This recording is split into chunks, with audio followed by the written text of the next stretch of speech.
Anopka, Carter County Extension Agent for Agriculture and Natural Resources. Welcome to Around the Farm. Today we're going to be talking about broom sage, or broomgrass, or sagegrass as it's often called. And broom sage is a native warm season plant that is easy to identify in our pasture fields and hay fields that are not clipped in late summertime.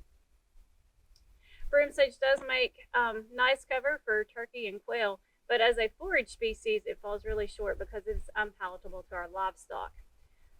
A lot of times you'll hear people say that broom sage is an indicator that your soil needs lime.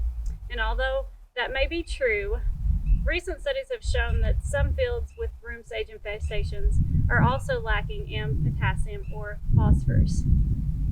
At any rate, a soil test is your first step, and that will tell you exactly which amendments you need to apply to your soil. Soil sampling is always important, but with the record high fertilizer prices that we're seeing right now, we most definitely don't want to be applying extra fertilizer. The good news in the broom sedge situation is that if low pH is your problem, lime prices have remained relatively steady during this time, and soil acidity is the most important soil factor in determining plant growth, yield, and profitability. The graph on your screen shows you that plant nutrient uptake is ideal between pHs of 6.0 and 7.0. Outside of this range, nutrient uptake is limited. So even if you're not able to put out the full recommended rate of fertilizer this year because of the high prices, applying lime and adjusting your soil pH can greatly improve the overall stand.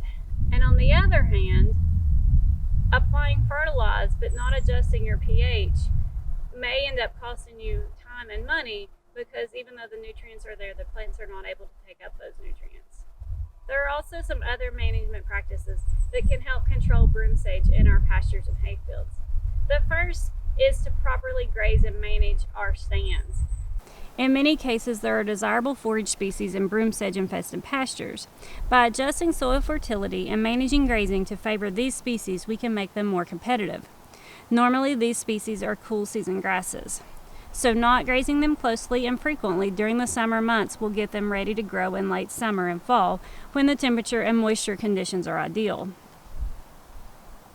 Clip our pastures in late summer or early fall just before the broom sedge produces seed. This will reduce shading of desirable forage species, which will make them more competitive in the stand. You can also apply nitrogen fertilizer in August if there is adequate moisture after your pastures have been clipped. Applying 60 pounds of actual nitrogen or 130 pounds of urea per acre can stimulate desirable cool season grasses. Finally, a low input way of increasing the nutrients in our grazing system is to feed hay on broom sedge infested pastures. Now, this is obviously not nearly as quick as applying commercial fertilizers, but it will add nutrients back into your grazing system. With that, keep in mind to move your hay feeding areas around the pasture field. As always, feel free to contact your local county extension office with any other questions that you may have about pasture management.